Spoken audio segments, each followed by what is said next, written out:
हम लोग नहीं बना रहे हैं। क्यों नहीं बना रहे हैं? आज ये सबसे बड़ा सवाल हम लोगों के सामने है। क्या हम प्रदेश के साथ में, देश के साथ में या कोचिंग संस्थाओं के साथ में, अगर इसका उत्तर ढूंढेंगे तो हम लोग सब उन कोचिंग संस्थाओं के साथ में नजर आते हैं। जो सरकारी नौकरी के संदर्भ के अंदर जो हमने व्यवस्था कर रखी है, परीक्षा प्रणाली हम लोगों ने जो बना रखी है, क्या वो परीक्षा प्रणाली उस विद्यालय और कॉलेज के तरफ हमारे विद्यार्थियों को लेकर जा रही है या इन कोचिंग संस्थाओं के तरफ धकेल रही है? उसका उत्तर है, जो परीक्षा प्रणाली हम लोगों ने बना रखी है वो कोचिंग संस्थाओं के तरफ धकेल रहे हैं। क्या हम लोगों की जिम्मेवारी नहीं बनती है कि उस परीक्षा प्रणाली को ही हम लोग बदले? पर हम लोग सब मौन हैं, शांत हैं और कई हद तक हम लोग उससे सहमति भी देते हैं। जो संस्थाएं हैं जिसके माध्यम से हमारे प्रदेश के विद्यार्थी नौकरियों के लिए परीक्षा दे रहे हैं, क्या वो संस्थाएं आरपीएससी जैसे निष्पक्ष है? क्या उसके अंदर जो नियुक्ति की जा रही है उनके पैमाने क्या है? क्या जातीय तौर के ऊपर हम लोग देखकर उसमें सदस्य नियुक्त कर रहे हैं या उस सदस्य की योग्यता और निष्पक्षता के तौर पर कर रहे हैं? सभापति महोदय, निष्पक्ष तौर पर इसका उत्तर ढूंढे। कोई भी सरकार हो, जो आरपीएससी के सदस्य की नियुक्ति का आधार हम किसी न किसी पक्षीय तौर पर करते हैं, उसके निष्पक्षता और योग्यता के आधार पर नहीं करते हैं। इस जाति का होना चाहिए, इस विचारधारा का होना चाहिए, मेरा होना चाहिए, तेरा होना चाहिए। कोई भी व्यक्ति अगर इसका आकलन करे आरपीएससी के सदस्य के तौर के ऊपर, उसको जवाब मिल जाएगा कि हम लोगों की मंशा क्या है, हम लोगों की नीति क्या है। फिर जो पेपर ये व्यवस्था और ये संस्थाएं बना रही है और उस पेपर के अंदर क्या खेल हो रहा है? हम लोग सब बहुत बातें करते हैं, पेपर लीक, पेपर लीक। उस पेपर लीक का मूल आधार ये दोनों है, परीक्षा प्रणाली और वो संस्थाएं। उसके तरफ हम लोग कभी भी बात नहीं करते और उसको हम नहीं बदलेंगे तो कौन बदलेगा? ये सवाल उठता कि पेपर लीक होते हैं, हाँ हो रहे हैं। परीक्षा प्रणाली गलत है, हाँ परीक्षा प्रणाली गलत है। ये संस्था गलत है, हाँ गलत है। जब इन तीनों सवालों का किसी से भी अगर हम लोग सवाल करें उसका उत्तर यह है, तो उसका समस्या का समाधान कौन ढूंढेगा? ये सदन ढूंढेगा या और कोई ढूंढेंगे? मेरे से पूर्व वक्ता कह रहे थे ब्यूरोक्रेसी, पूरे की पूरी जिम्मेवारी हमने ब्यूरोक्रेसी को दे दी। सरकार के संदर्भ में भी ये बातें आ रही कि सरकार कौन चला रहा है, कौन सी आदर्श ताकत सरकार चला रही है? तो कई लोग कह रहे हैं कि नहीं साहब, ब्यूरोक्रेट्स चला रहे हैं, ब्यूरोक्रेसी के मुख्य हैं वो चला रहे हैं। तो सरकार चलाने का तो आप लोगों का अधिकार है, कैबिनेट को आप किसी से चलवा सकते हो, पर राजस्थान का भविष्य की जिम्मेवारी तो आप लोगों के ऊपर है।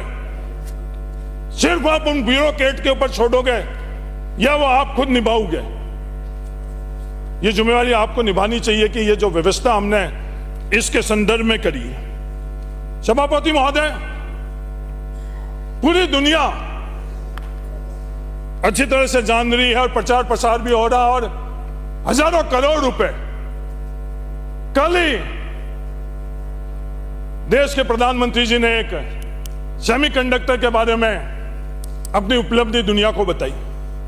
हम सब लोग अच्छी तरह से जान रहे हैं कि ये जो कोचिंग संस्था ही है, पूरी की पूरी कोचिंग संस्था के संदर्भ में शिक्षा मंत्री जी, आपने सिर्फ ऑफलाइन कोचिंग संस्थाओं के संदर्भ में इस पूरे के पूरे बिल के अंदर बात की। क्या ऑफलाइन कोचिंग संस्था ही आज के समय में चल रही है और कोई व्यवस्था है? ऑफलाइन से ज्यादा ऑनलाइन चल रही है। भविष्य के अंदर भी ऑफलाइन से ज्यादा ऑनलाइन के अंदर यह व्यवस्था हो जाएगी। पर आज ये बिल बनाते वक्त हम लोग इसको बिल्कुल नजरअंदाज कर रहे हैं। क्यों नजरअंदाज कर रहे हैं? ये मेरी समझ से परे। मैं उदाहरण लाता हूं, नाम नहीं लेना चाहता हूं। हमारे खुद के धार में एक कोचिंग संस्था है। उस कोचिंग संस्था के अंदर पिछले वर्ष ही 30,000 बच्चे क्लासेस के माध्यम से कोचिंग ले रहे थे और ऑनलाइन 7 लाख। यह अनुपात है ऑनलाइन और ऑफलाइन के अंदर। उसके बावजूद भी हम लोग इसको नजरअंदाज कर रहे हैं। तो मेरा मानना है सभापति महोदय जी, आने वाला वक्त किसका? आने वाला वक्त को अगर हम लोग समझेंगे तो ये एआई का है, वर्चुअल रियलिटी का है, वर्चुअल लैब का है, 3D मॉडल का है, इंटरैक्टिव, इन सब का आने वाला वक्त है। अगर इसको हम लोग अगर नहीं समझेंगे और इस संदर्भ में हम लोग फैसला नहीं करेंगे तो कौन फैसला करेगा? सभापति महोदय, पूरी दुनिया कोचिंग का एक मॉडल जिसके संदर्भ में चिंतित हो रहे हैं, हमारे सबसे सीनियर हरिमोहन जी भी चिंतित हो रहे हैं। कोटा का मॉडल, सभापति महोदय, यह कोटा का मॉडल इकलौता मॉडल नहीं है। यह हम लोगों की विफलता है कि हमारे समाज में सिर्फ कोटा का मॉडल और इन कोचिंग क्लासों का मॉडल दे रहे हैं। यह जो थार का मॉडल है, मैं आपके माध्यम से पूरे राजस्थान और दुनिया को बताना चाहता हूं। यह कोचिंग संस्थाओं के अलावा और भी मॉडल है इस राजस्थान के अंदर। मैं उदाहरण के माध्यम से बता रहा हूं। बाड़मेर के अंदर 50 विलेजर्स नाम की संस्था है। वहां बच्चों को निशुल्क 0 शुल्क के ऊपर स्कूल में 9वीं 10वीं 11वीं 12वीं के बच्चे लाकर, और बच्चों की योग्यता क्या, वो सिर्फ और सिर्फ सरकारी विद्यालय से आई, उन बच्चों को वो 50 विलेजर्स पढ़ा रही है। और उनका सक्सेस रेशियो क्या है सभापति महोदय? 140 बच्चे उसके माध्यम से मेडिकल के अंदर सफल हुए, 23 एम्स में गई हैं। 100% बच्चे जो वहां हैं, 100% बच्चे, इस साल वहां 70 बच्चियां हैं और 112 बच्चे हैं। 100% बच्चे या तो मेडिकल कॉलेज के अंदर उन लोगों का दाखिला हुआ है या फिर सरकारी नौकरी लगी है। 100% मॉडल की चर्चा हम लोग नहीं करेंगे क्योंकि विज्ञापन की दुनिया है, भ्रांति की दुनिया, उसके अंदर सच्चाई को अगर हम लोग ये आपस में उसकी चर्चा नहीं करेंगे तो कौन करेगा? सभापति महोदय,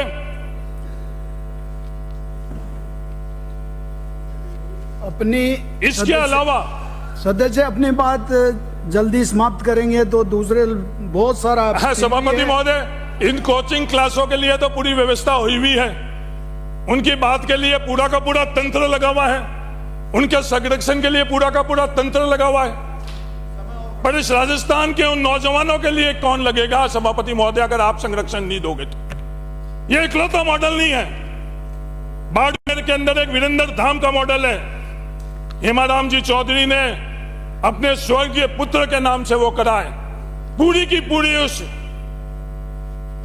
संस्था के अंदर बच्चा रह रहा है, उसमें जाति धर्म राजनीतिक विचारधारा नहीं, उसका पूरा का पूरा अध्ययन की व्यवस्था वो कर रहे हैं। ये 2 मॉडल नहीं है, किसान बोर्डिंग के तौर पर भी है। सभापति महोदय, इन व्यवस्था के अंतर्गत जो कोचिंग ले रहा है उनके साथ ये जो बिल आपने बनाया, इस बिल के माध्यम से आप लोग क्या करोगे उसके बारे में आप लोग ने सोचा भी नहीं। उसके लिए आपने कोई प्रावधान ही नहीं किया। आपने एक और प्रावधान किया कि सरकारी शिक्षक इन कोचिंग संस्थाओं के अंदर नहीं। हां, क्योंकि आप लोगों ने सिर्फ बिल बनाते वक्त उन कोचिंग संस्थाओं को संरक्षण करने की सोच रखी है, क्योंकि तमाम दूसरा मॉडल है उसमें निःशुल्क तौर के ऊपर और कम आर्थिक तौर के ऊपर कौन पढ़ाएगा? शिक्षा मंत्री जी, वो सरकारी शिक्षक ही है जिनको आप लाखों और करोड़ों रुपए की तनख्वाह नहीं दे सकते हो, और वो रास्ता भी आप रोक रहे हो उस बिल के माध्यम से। उनको कौन संरक्षण देगा अगर हम सदन नहीं देंगे तो? हजारों नहीं लाखों विद्यार्थी उनके माध्यम से सफल होकर राजस्थान में है। मेरा निवेदन है सभापति महोदय, आप उनका संरक्षण करो, क्योंकि आज हमने देश में व्यवस्था क्या कर ली। ये मैं नहीं कह रहा हूं सभापति महोदय, कंपैरेटिव मॉड्यूलर सर्वे एजुकेशन 2025 का कह रहे हैं। कि हमने हमारे विद्यालय बच्चों को 75% विद्यालय बच्चों को कोचिंग कक्षाओं के तरफ धकेल दिया। क्या हम उन बच्चों को अच्छा योग्य नागरिक नहीं बनाना चाहते हैं? और ये परिवार वहां धकेल क्यों रहे हैं? इन परिवार को लक्ष्य यह है कि हमारे बच्चों को न्यूनतम सुरक्षा मिल जाए, नौकरी के माध्यम से न्यूनतम आर्थिक सुरक्षा मिल जाए। ईमानदारी से हम लोग नहीं कर रहे हैं। विज्ञापन की चकाचौंध के अंदर, हजारों करोड़ के विज्ञापन के अंदर उस कोटा की इंडस्ट्री के बारे में चिंता कर रहे हैं, सदन में कर रहे हैं, पर इन बच्चों को हम लोग ये ईमानदारी से नहीं बता रहे हैं कि बच्चों सरकारी नौकरी नहीं है। तुम जो कोचिंग क्लासेस के माध्यम से अपनी योग्यता खत्म कर रहे हो, सिर्फ इकलौता लक्ष्य सरकारी नौकरी, वो तुम्हें प्राप्त नहीं होगी। उसके बाद तुम योग्य नागरिक के तौर पर योगदान नहीं कर पाओगे। सभापति महोदय, यह कौन बताएगा? ये हम नहीं बता रहे हैं। ये घंटियां हम लोगों के लिए ही है, ये व्यवस्था हम लोगों के लिए ही है। उन कोचिंग कक्षाओं के लिए तो कई मॉडल है, उनका संरक्षण सब कर रहे हैं। आप नहीं कर रहे हो। लोकसभा के अंदर जो कुर्सी पर बैठे हैं वो भी कर रहे हैं, सभी कर रहे हैं। आप यहां कर रहे हो, वो वहां कर रहे हैं, पर इन गरीब बच्चों को, सामान्य बच्चों को कौन उनका ध्यान रखेगा? आज जो ये व्यवस्था हम लोगों ने कोचिंग संस्थाओं के माध्यम से दी है, मेरा आपसे नम्र निवेदन है, अब समय आ चुका है। इस व्यवस्थाओं को अगर अमूलचूल परिवर्तन नहीं करेंगे तो राजस्थान के साथ हम अन्याय कर रहे हैं। नारे कुछ भी कर ले, जय जय राजस्थान, पर ये फैसले जय जय राजस्थान के नहीं है। इस राजस्थान को हम लोग पीछे धकेल चुके हैं। इस राजस्थान को खत्म नहीं होने दे। मेरा आप सब लोगों से ये निवेदन है। मैं ये नहीं कह रहा हूं कि आज की सरकार के अंदर संपूर्ण कमी है और हम लोग संपूर्ण बिल्कुल पूर्ण तरह हम लोग ठीक। सदस्य अपनी बात मेरा निवेदन है सभापति महोदय, मेरा आपसे निवेदन है कि ये जो बिल लेकर आई हैं, इस बिल के माध्यम से राजस्थान को न्याय नहीं मिल रहा है। बड़े लोगों को न्याय जरूर मिल रहा है। हजारों करोड़, 12,500 करोड़ से 25,000 करोड़ की इंडस्ट्री के रूप में आप लोगों ने पहचान बना दी है। इंडस्ट्री का संरक्षण करना ही उप मुख्यमंत्री जी आपका इकलौता कर्तव्य नहीं है। राजस्थान के 8 करोड़ नागरिकों का संरक्षण करो। मेरा आप लोगों से यही निवेदन है, आपसे नम्र निवेदन जी गोदारा हाथ जोड़कर निवेदन है कि राजस्थान को बचा लो। इतिहास लिखा जाएगा तो हम सब लोग राजस्थान को खत्म करने वालों के अंदर गिनती में आएंगे। मेरा निवेदन है, आप नम्र निवेदन है, इस राजस्थान को बचा लो, राजस्थान को बचा लो, राजस्थान को बचा लो। धन्यवाद। जय हिंद, राम राम। सदस्य ने ये कोटा के उनको प्लीज सदस्य आपने पहले बोल दिया, सब करने की बात कही है। प्लीज सदस्य आपने पहले सारी बात रखी। गोदारा साहब बोलिए, प्लीज गोदारा साहब बोलिए, आपका समय जा रहा है।